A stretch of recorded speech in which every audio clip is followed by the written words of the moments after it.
धौम्य ऋषि के बहुत से शिष्यों में एक अनन्य शिष्य थे। उपमायु ऋषि ने उन्हें गायों को वन में ले जाकर चराने का कार्य सौंपा हुआ था।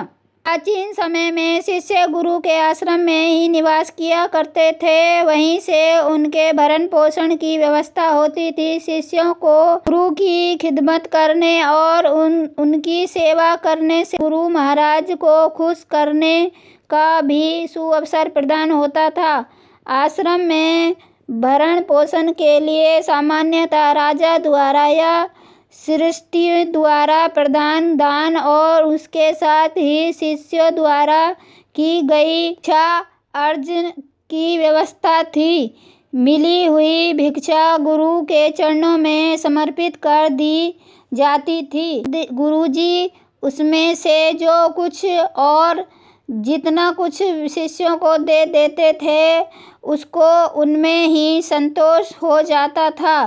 शिष्य उपमायु के साथ न जाने क्यों गुरुजी का अनोखा व्यवहार देखने में आता था। उपमायु भिक्षा में जो कुछ भी लाता था, गुरु उसे अपने पास ही रख लिया करते थे, लेकिन उपमायु इस विषय में कुछ अन्य ना तो सोचता ही किसी से भी इसका उल्लेख ही किया, वह भूखा रहता।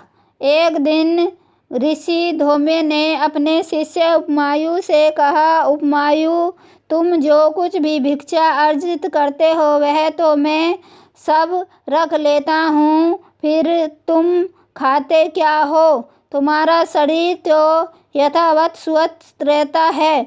गुरुदेव, मैं फिर जाकर भिक्षा अर्जन कर लेता हूँ। वत्स, यह तो तुम ठीक नहीं करते। इससे तो गृहस्थियों में हमारे लिए अच्छे भाव नहीं रहेंगे।